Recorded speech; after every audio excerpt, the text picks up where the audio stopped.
Pai, muito obrigado por esse tempo, obrigado pelo privilégio de estarmos juntos, de estarmos reunidos. Obrigado, Deus, pelo privilégio de podermos encontrar no Senhor aquilo que nós necessitamos, aquilo que nós nem sempre percebemos, mas que é a nossa necessidade, que é uma transformação plena, que é a Tua palavra em nós para nos transformar e nos levar à semelhança do nosso Salvador Jesus Cristo. Que o Senhor nos abençoe nessa manhã, como tem nos abençoado desde o início do culto. Que o Senhor continue a falar conosco, como tem falado, através dos louvores, das orações, de cada momento que nós tivemos. Então, a nossa oração é que o Senhor mais uma vez nos dê misericórdia e continue a falar conosco, em nome de Jesus, Pai. Amém, amém. Irmãos, nós estamos chegando ao final dessa exposição no livro de Atos. Nós já estamos há quase 2 anos e meio, nessa exposição. É claro, tivemos alguns pequenos intervalos, mas estamos no capítulo 25 e hoje o meu desejo nessa manhã é encerrar o capítulo 25 e no início do nosso, aliás, no culto da noite, eu gostaria de trabalhar o início do capítulo 26. Mas hoje, nessa manhã, nós vamos lidar com o capítulo 25 a partir do versículo 13. Então, Atos capítulo 25, versículo 13 até o versículo 27. Se você quiser acompanhar comigo aqui, vai estar nas telas, Se você preferir usar o seu aplicativo ou de alguma outra forma também, fique à vontade. Vamos ler. Alguns dias depois, o rei Agripa e Berenice chegaram a Cesareia para saudar Festo. Visto que estavam passando muitos dias ali, Festo explicou o caso de Paulo ao rei. Há aqui um homem que Félix deixou preso. Quando fui a Jerusalém, os chefes dos sacerdotes e os líderes dos judeus fizeram acusações contra ele, pedindo que fosse condenado. Eu lhes disse que não é costume romano condenar ninguém antes que ele se defronte pessoalmente com seus acusadores e tenha a oportunidade de se defender das acusações que lhe fazem. Vindo eles comigo para cá, não retardei o caso, convoquei o tribunal no dia seguinte e ordenei que o homem fosse apresentado. Quando seus acusadores se levantaram para falar, não o acusaram de nenhum dos crimes que eu esperava. Pelo contrário, tinha alguns pontos de divergência com ele acerca de sua própria religião e de um certo Jesus, já morto, o qual Paulo insiste que está vivo. Fiquei sem saber como investigar tais assuntos, por isso perguntei-lhe se ele estaria disposto a ir a Jerusalém e ser julgado ali acerca destas acusações. Apelando Paulo para que fosse guardado até a decisão do imperador, ordenei que ficasse sob custódia até que eu pudesse enviá-lo a César. Então Agripa disse a Festo: eu também gostaria de ouvir esse homem. Ele respondeu: amanhã o ouvirás. No dia seguinte, Agripa e Berenice vieram com grande pompa e entraram na sala de audiências com os altos oficiais e os homens importantes da cidade. Por ordem de Festo, Paulo foi trazido. Então Festo disse: ó rei Agripa e todos os senhores aqui presentes conosco, vejam este homem. Toda a comunidade judaica me fez petições a respeito dele em Jerusalém e aqui em Cesareia, gritando que ele não deveria mais viver. Mas verifiquei que ele nada fez que mereça a pena de morte. Todavia, porque apelou para o imperador, decidi enviá-lo a Roma. No entanto, não tenho nada definido a respeito dele para escrever a sua majestade. Por isso, eu o trouxe diante dos senhores, e especialmente diante de ti, rei Agripa, de forma que, feita esta investigação, eu tenha algo para escrever. Pois não me parece razoável enviar um preso sem especificar as acusações contra ele. Até aí. Irmãos, Paulo está aqui vivendo um momento excepcional da sua vida, excepcional no sentido de diferente, de à parte daquilo que era o restante da sua vida. Ele vem passando por uma série de julgamentos. Ele foi preso em Jerusalém, para não ser morto, ele foi levado pelo comandante do exército em Jerusalém para Cesareia. Em Cesareia ele ficou preso sob Félix por 2 anos, até que ele fosse então substituído por Festo. E aqui nós temos no texto ele sendo apresentado por Festo a Agripa, um rei que cuidava da parte norte ali daquilo que é Israel e daquela região de Israel.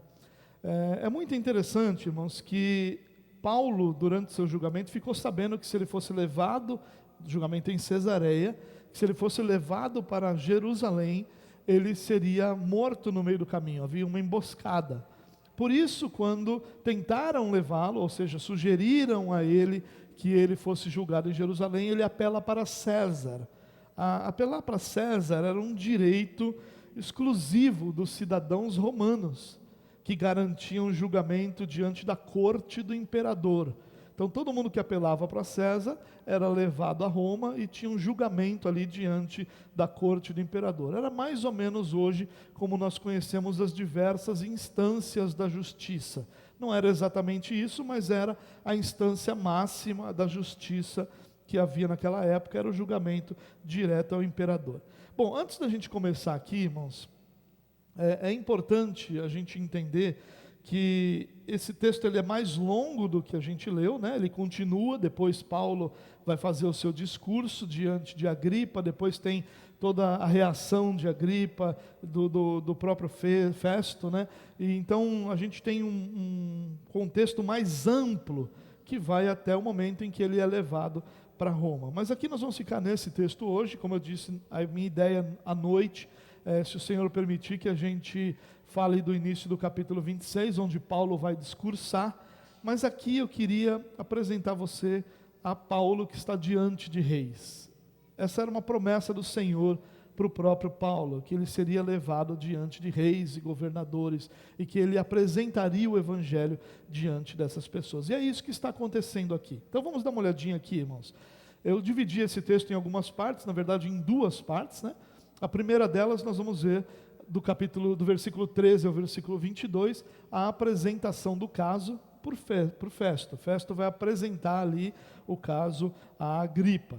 Então o texto diz assim, alguns dias depois, né, depois do fato de Paulo ter apelado para César, o rei Agripa e Berenice chegaram a Cesareia para saudar Festo.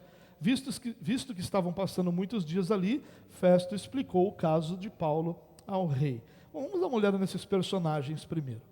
Quem era Festo? Festo era um governador romano encarregado da província que incluía a região, ou parte da região que ficava a nação de Israel. Ele havia acabado de assumir o cargo, ele assume no lugar de Félix, um governador anterior que, como eu já disse, manteve Paulo preso por 2 anos por questões políticas, mesmo sabendo que não havia ali nenhum crime em Paulo. O texto também apresenta aqui Agripa, ele é apresentado como um rei, ele é Agripa II, né, filho do rei Agripa que matou Tiago, que prendeu Pedro.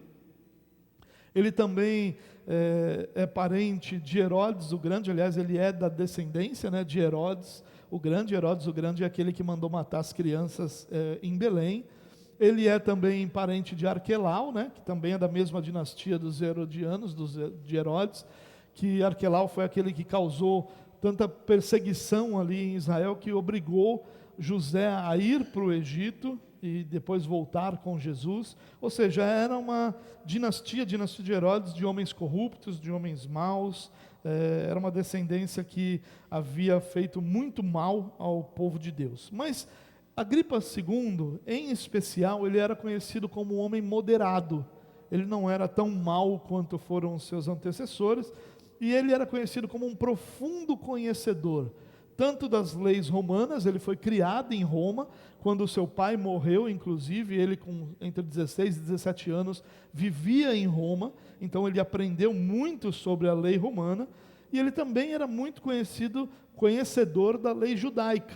Lembrando que Herodes, a descendência de Herodes, ela tinha uma parte dela, ela era meio judaica, né? Então havia ali entre judeus e os idumeus, né? Havia ali aquela mistura que produziu essa geração da descendência de Herodes. Bom, ele está acompanhado de Berenice.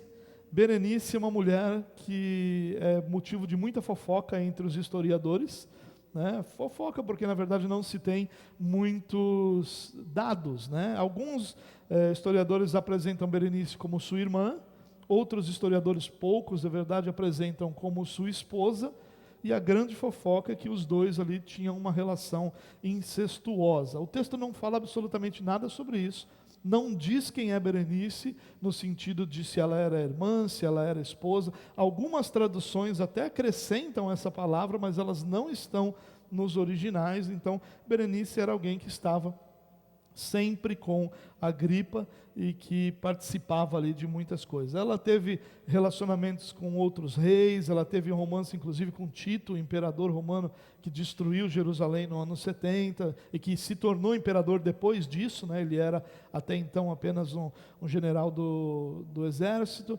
mas essa mulher, ela tem uma nuvem de mistério sobre ela, né? E acaba se falando muito, mas ela é irrelevante aqui para o nosso caso. Então o texto continua dizendo assim: há aqui um homem. É interessante, né, que Félix não tem nenhum conhecimento sobre quem era Paulo, não entende quem era essa pessoa, né? Fala um homem como se fosse um qualquer, né, se tratando daquele que era um dos principais, se tornou um dos principais líderes da história do cristianismo, que Félix deixou preso. Félix era o antecessor de Festo. Quando foi a Jerusalém, os chefes dos sacerdotes e os líderes dos judeus fizeram acusações contra ele, pedindo que fosse condenado.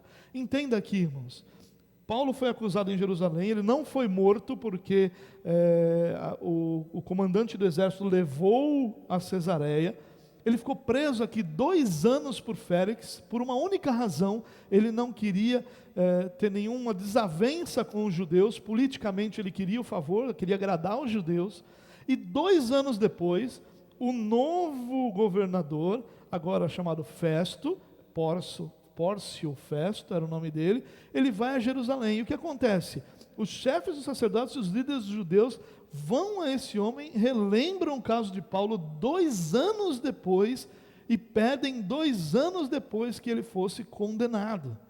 Aquilo ainda, por mais que o tempo tenha passado, aquilo ainda estava muito fresco na mentalidade dos líderes e dos sacerdotes judeus. E aí então, Festo diz o seguinte, que não é costume romano aqui a ideia é a ideia de que não é aquilo que está debaixo das leis romanas, debaixo do modelo romano de lidar com as coisas, condenar ninguém antes que ele se defronte pessoalmente com seus acusadores e tenha a oportunidade de se defender das acusações que eles fazem. Aquilo que para nós parece bastante normal, era uma realidade romana, não era uma realidade em outros povos e nem era estendido a outros povos muitas vezes. Paulo era um cidadão romano, ele era judeu de nascimento, mas tinha a cidadania romana. Vindo eles comigo para cá, e essa expressão dá a ideia de que eles foram juntos com Festo, que eles não perderam tempo, que eles não deixaram para depois, que assim que Festo sai de Jerusalém, e sentido a Cesareia, esse povo vai junto. Não retardei o caso, convoquei no tribunal no dia seguinte e ordenei que o homem fosse apresentado. Mais uma vez, Paulo sendo apresentado aí como homem, nada de especial. Quando seus acusadores se levantaram para falar, não o acusaram de nenhum dos crimes que eu esperava. Então Festo, pouco conhecedor das questões judaicas, ele esperava que algum crime fosse apresentado ali. E qual era o crime? A ideia era, bom, o que acontece muito em Jerusalém? Muito em Jerusalém se levantam homens que se opõem ao Império Romano e que querem a libertação de Israel desse império. Então são homens que levantam revoltas contra o império. Festo imaginou que fosse isso, mas nada disso, as questões eram outras. E ele explica, pelo contrário, tinha alguns pontos de divergência. Olha que pouco conhecimento de Festo. Ele não consegue compreender a diferença do judaísmo e do cristianismo aqui. Com ele acerca de sua própria religião e de um certo Jesus, já morto, o qual Paulo insiste que está vivo.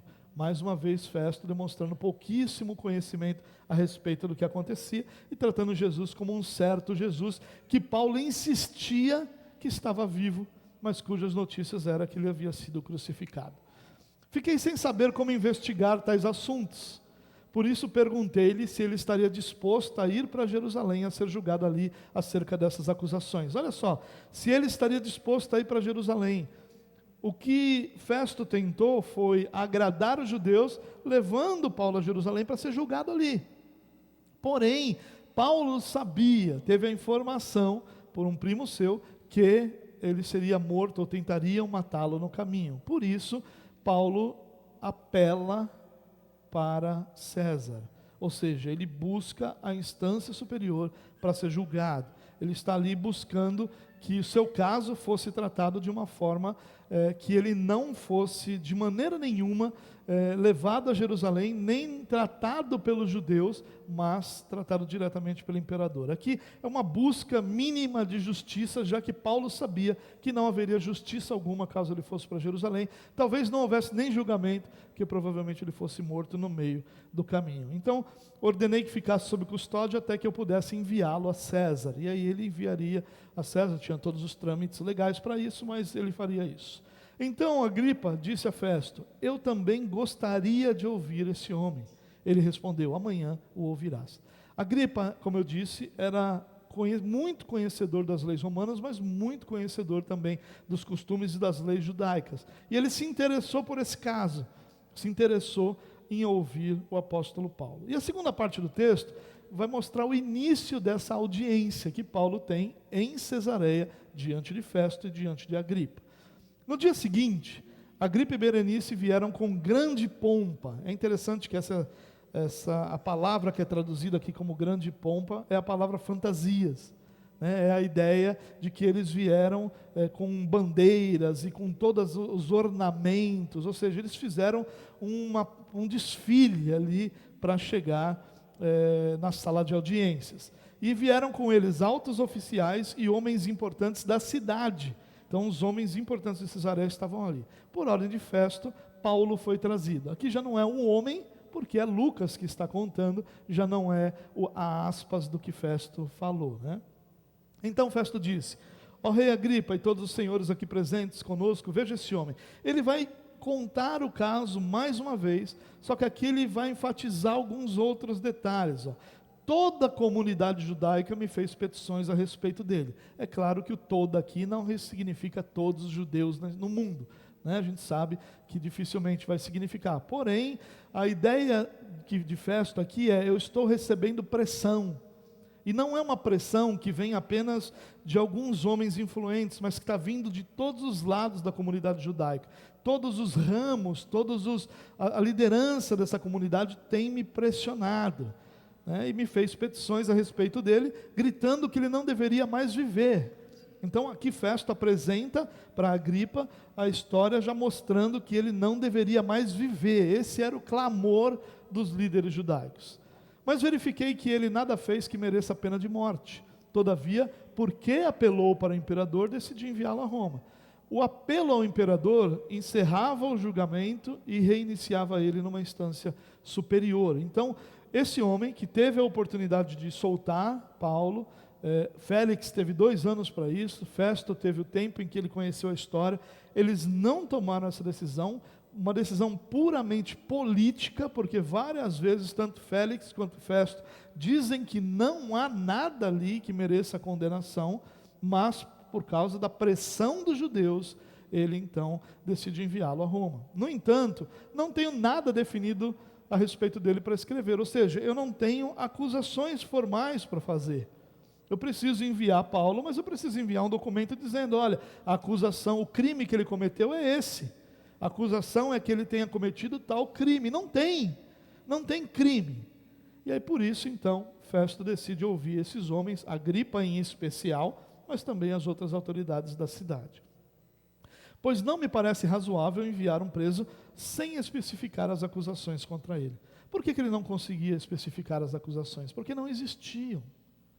As acusações, elas eram todas acusações de que esse homem havia de alguma forma falado sobre algo que os judeus não concordavam, ofendido a fé dos judeus.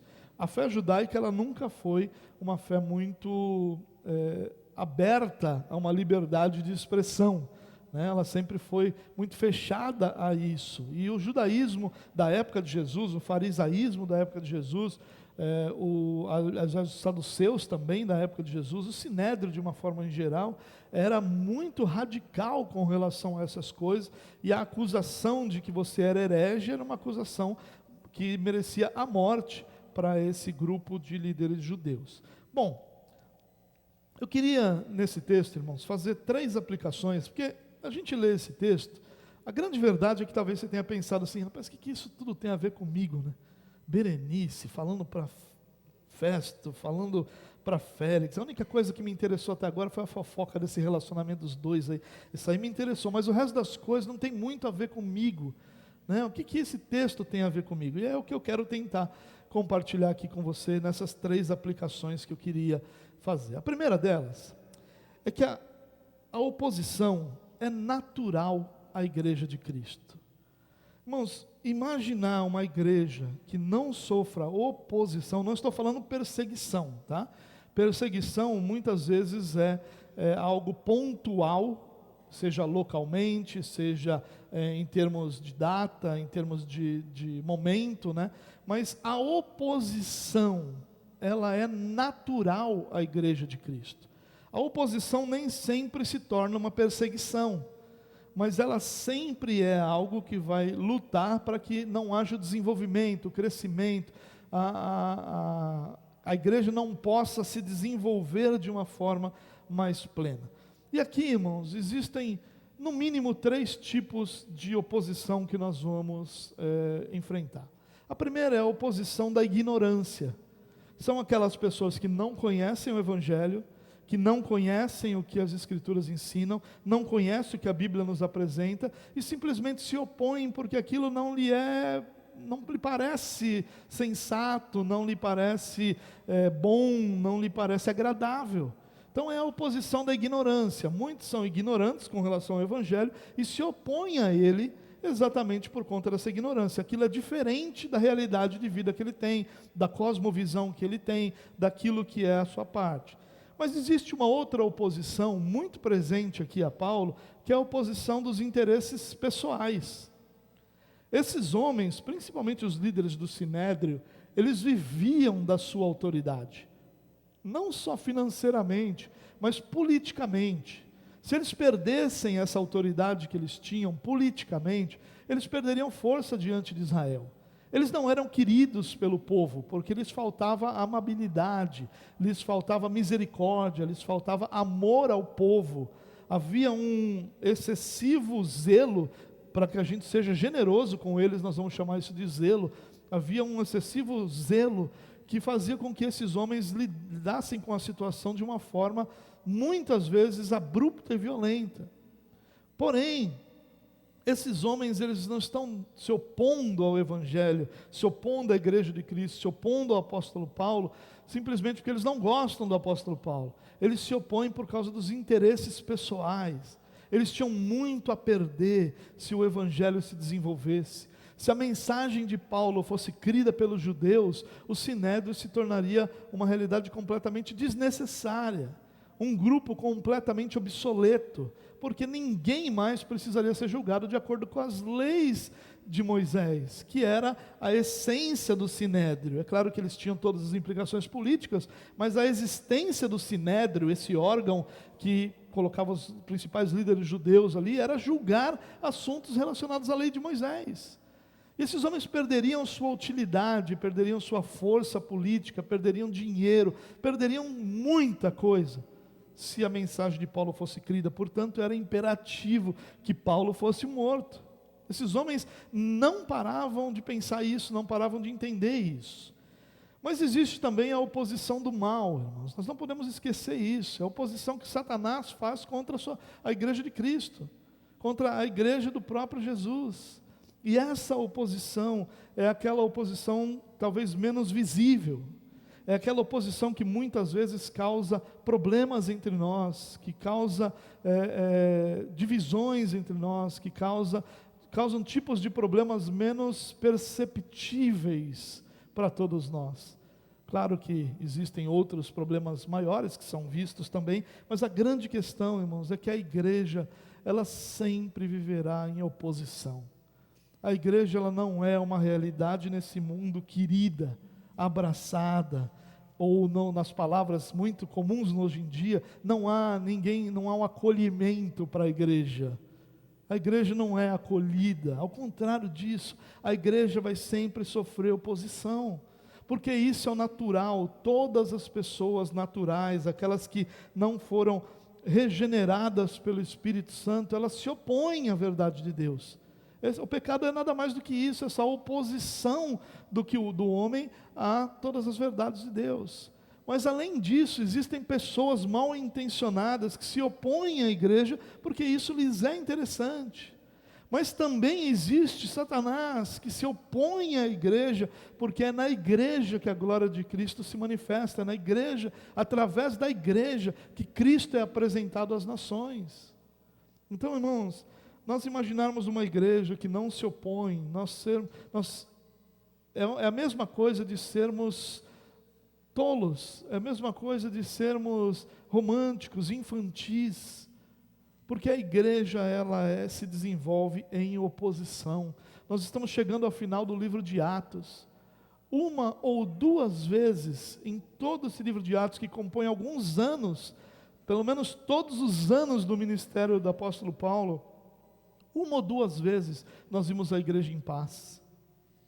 Na maioria das passagens, nós encontramos a igreja debaixo de oposição, de tribulação, de luta, de batalha. Essa é a realidade, irmãos, onde nós estamos inseridos.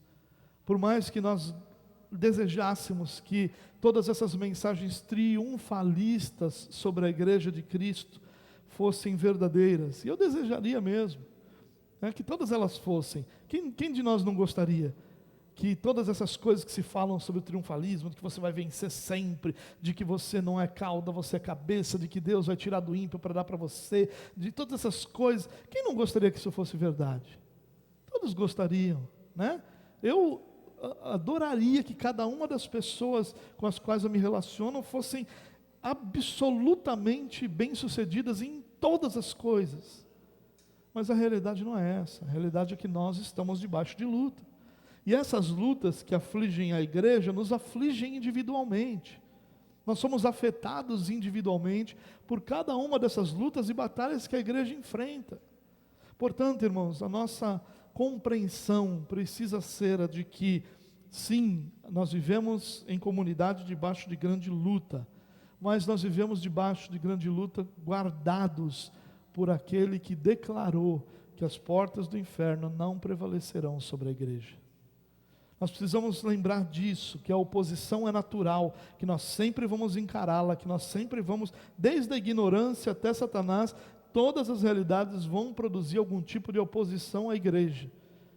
O Estado vai produzir alguma oposição à igreja, a sociedade desorganizada ou a sociedade civil vai ter algum tipo de oposição natural à igreja. A nossa cidade tem oposição à igreja, quando, por exemplo, não permite que uma igreja esteja em todos os lugares, que alguns lugares não possam ter igrejas plantadas por conta de zoneamento e de um monte de outras coisas, que na teoria parecem ser coisas muito boas, mas que na prática são nada mais do que oposição. E quando a gente fala disso, a gente está falando de um detalhe, mas existem muitos outros detalhes. Irmãos, a igreja, ela vive debaixo de oposição.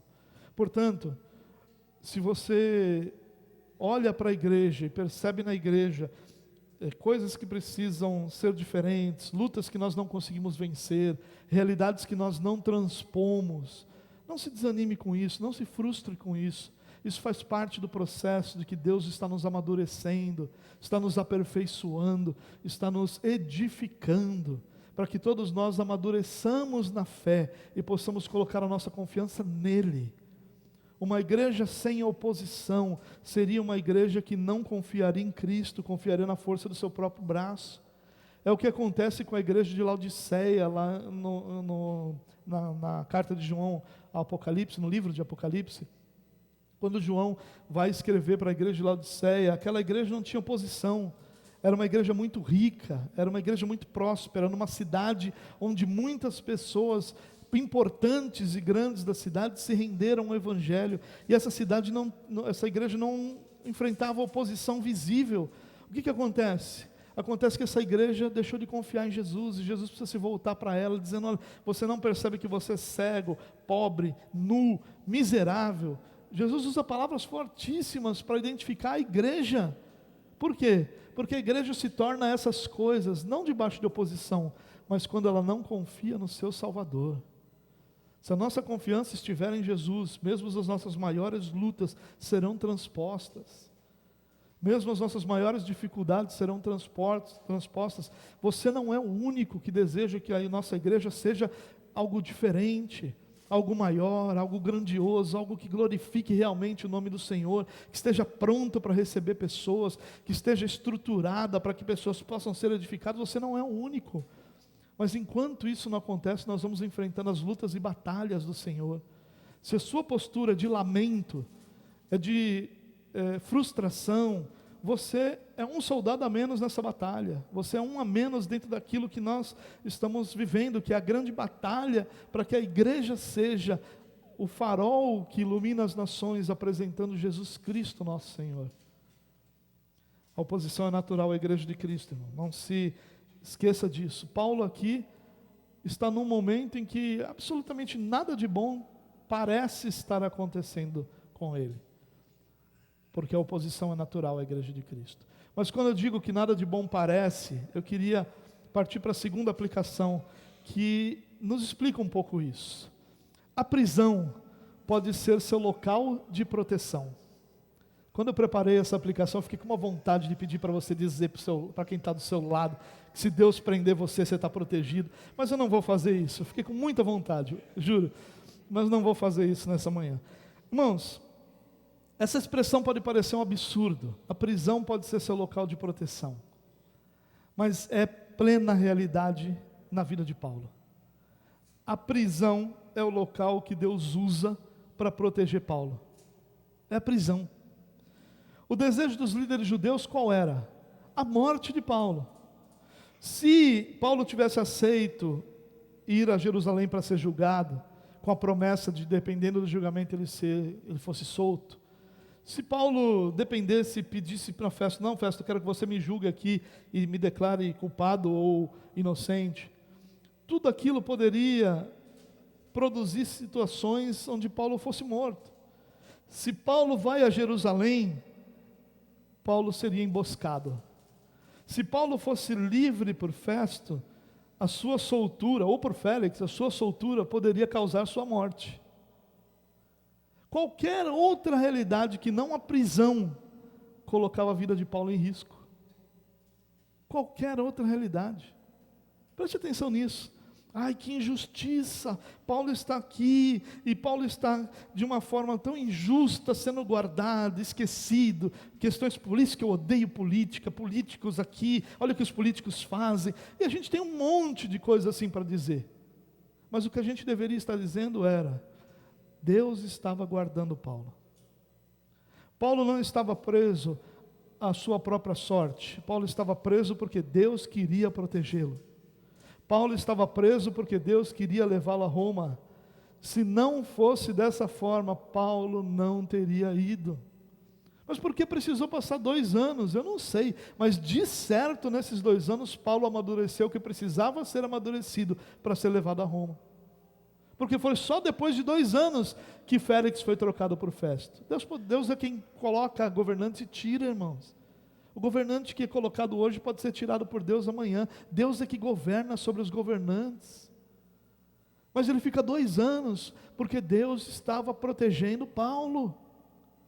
E a gente tem dificuldade com isso, irmãos. Às vezes nós estamos presos numa realidade de vida, e nós não conseguimos enxergar Deus nela.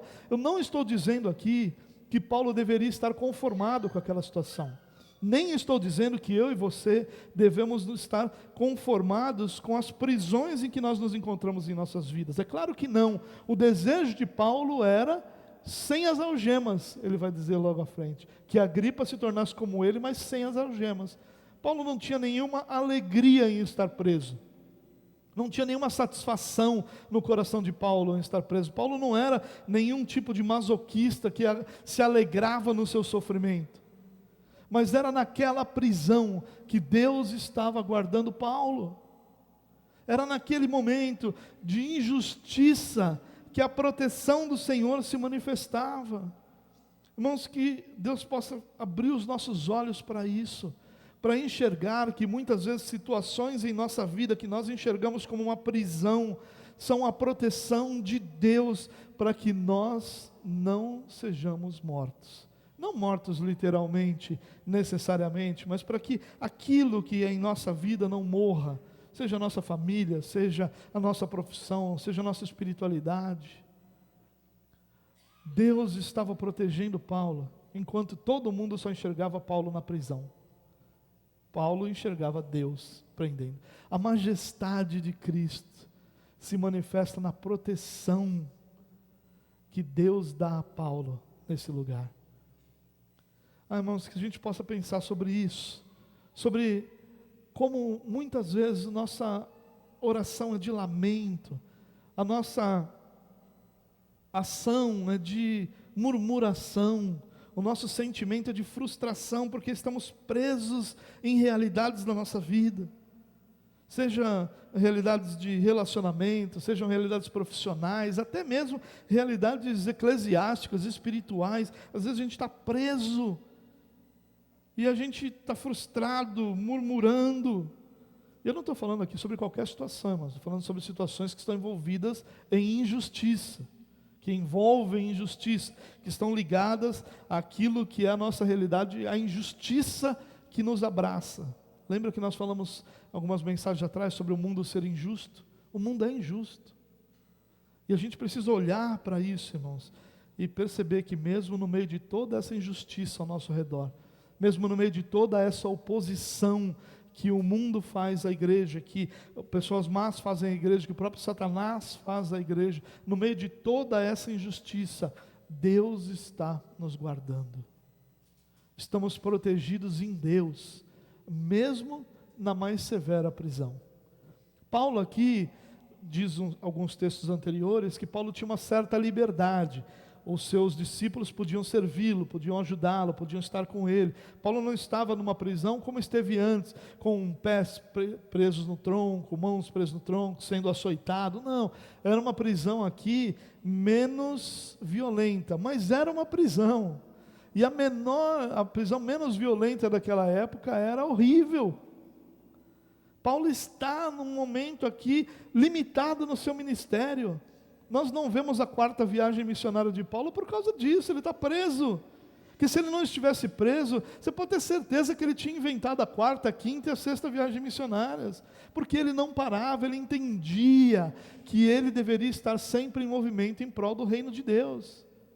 Mas se ele estivesse em movimento em prol do reino de Deus, as emboscadas aconteceriam, ele seria morto, e Deus não teria cumprido o que Deus havia prometido, que Paulo iria falar diante de reis. Paulo iria a Roma, Deus prometeu para Paulo. E Deus cumpre isso, colocando Paulo na prisão. Não é fácil para nós. É muito fácil olhar para a história que já aconteceu. Mas nós podemos tirar dessa história a certeza de que algumas vezes as nossas prisões, aquelas que envolvem injustiças ao nosso redor, elas estão muito ligadas às questões profissionais, às questões familiares, e toda essa injustiça que nos rodeia e que nos mantém presos, são em muitos momentos proteção de Deus, Deus nos guardando, Deus nos preparando para aquilo que Deus já planejou realizar em nossa vida. Se nós conseguirmos enxergar isso, nós enxergaremos Deus em todas as coisas. E ficará claro, dizendo, como é que eu sei se essa prisão é Deus fazendo isso ou não? Você vai conseguir olhar para a situação e enxergar se aquela prisão está envolvida em injustiça ou não. Porque às vezes é uma prisão financeira que é fruto apenas da nossa má administração. Às vezes é um problema familiar que é fruto apenas da nossa postura, como homem ou como mulher.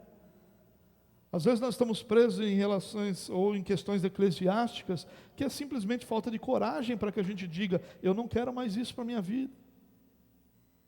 Mas a grande realidade, irmãos, é que aquelas situações que envolvem injustiça ao nosso redor, muitas vezes, elas são proteção de Deus, para que a morte daquela realidade não aconteça, e que Deus possa nos preparar para que a gente siga adiante e cumpra o propósito que Ele tem para nós.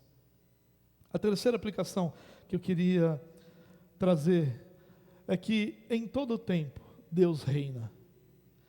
Isso é uma frase bastante óbvia, inclusive eu uso frases similares muitas vezes, mas preste atenção, em todas essas coisas que aconteceram e estão acontecendo aqui, Deus permaneceu no controle. Olha o que está acontecendo. Paulo está diante de reis, Paulo está protegido, e Paulo irá a Roma. Quem é que está governando essa coisa toda? Se dependesse dos judeus, Paulo não estaria nem diante de reis, nem protegido, nem iria a Roma, estaria morto.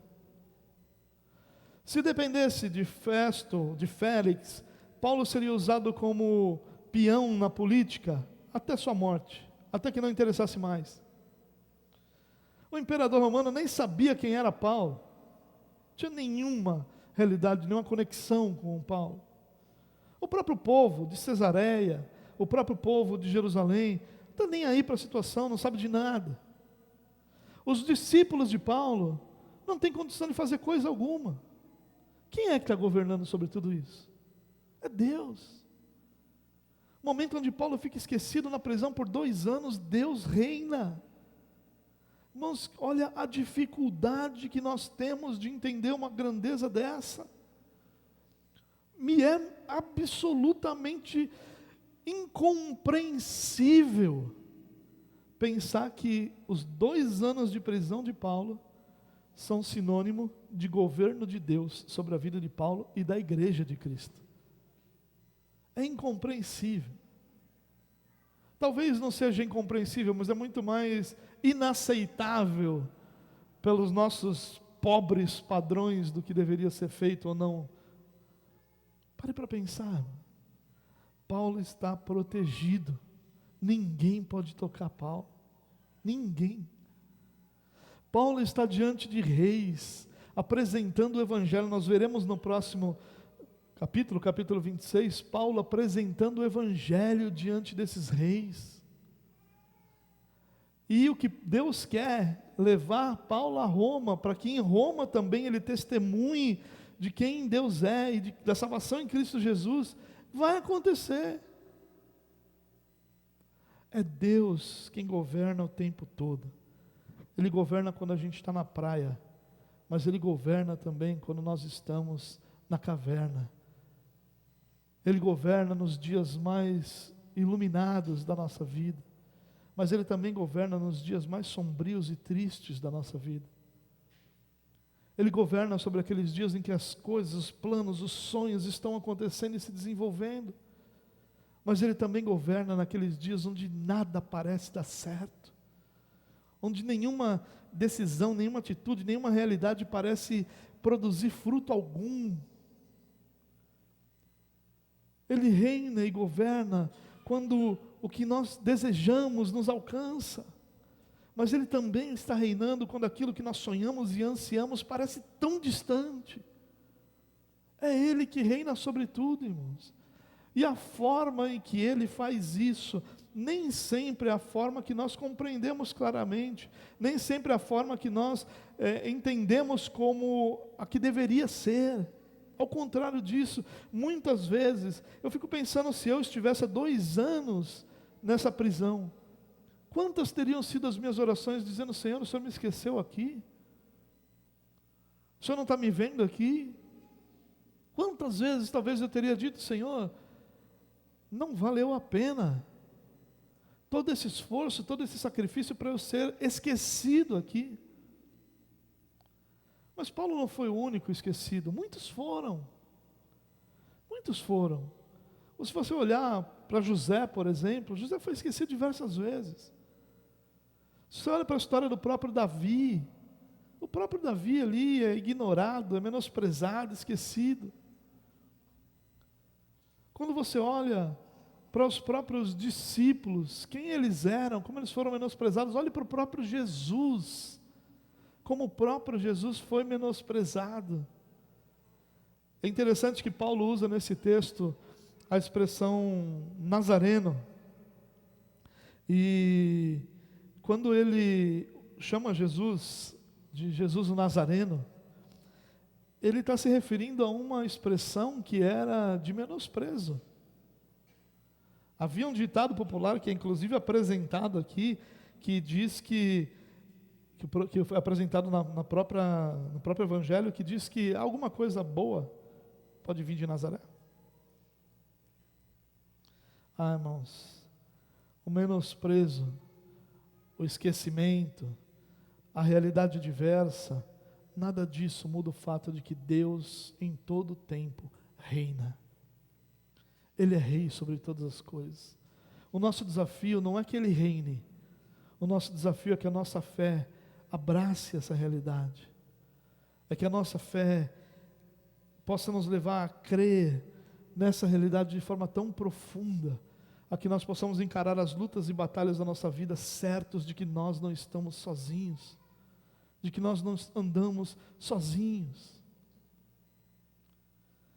Nosso desafio é acreditar que apesar das nossas grandes e maiores prisões, Deus está conosco. Paulo vai se queixar num outro momento que muitos o abandonaram. Aliás, ele diz todos o abandonaram. Que muitos dos seus discípulos nem sequer se importavam mais de saber dele, não iam mais vê-lo, não iam mais visitá-lo, não iam mais apoiá-lo. Ele é abandonado nas suas prisões, não necessariamente nessa, mas em especial na prisão de Roma. Mas em todos esses momentos, mesmo naqueles em que Paulo foi abandonado por todo mundo, o Senhor o guardou. O Senhor o abençoou. No capítulo 26, que Paulo vai chamar Jesus de Nazareno, Paulo vai dizer também que em todas as coisas Deus o havia guardado. Ele diz no versículo 22 do capítulo 26, mas tenho contado com a ajuda de Deus até o dia de hoje. Por essa razão eu estou aqui dando testemunho diante de vocês. Essa era a percepção de Paulo. Ele nunca esteve sozinho. Em todas as suas prisões, Deus estava com ele. Deus sempre cuidou dele, Deus sempre o sustentou, Deus sempre manteve Paulo. Por isso Paulo agora estava de pé, diante de alguns dos principais governantes, pelo menos os principais que tinham a ver com o povo que ele evangelizava, anunciando o evangelho da graça de Deus para essas pessoas. Às vezes as prisões são necessárias para que a mensagem se espalhe. Aliás, Paulo fala sobre isso também, né? Que apesar dele estar preso, a palavra nunca está presa. Apesar dele estar preso, o evangelho nunca estaria preso. Cristo nunca estaria preso. Mesmo que Paulo estivesse, sua mensagem seria espalhada em toda a terra. Deus reina o tempo todo, irmãos. Que Deus nos dê essa capacidade de crer nisso e guarde nosso coração em todas as nossas lutas. Vamos orar? Te louvamos, Deus, por tua graça, bondade e misericórdia. E que essa certeza de que o Senhor é aquele que governa sobre tudo e sobre todas as coisas, seja a certeza que esteja no nosso coração.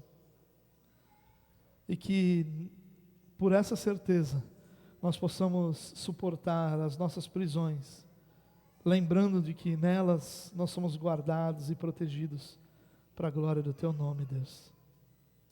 Muito obrigado, Senhor, por tudo aquilo que o Senhor faz em nossa vida, pela majestade de Cristo, que é vista a cada momento, que é vista nas prisões de Paulo, que é vista em nossas prisões, que é vista em nossa vida. Que o teu nome, Deus, seja glorificado em nós. É a nossa oração em nome de Jesus, Deus. Amém.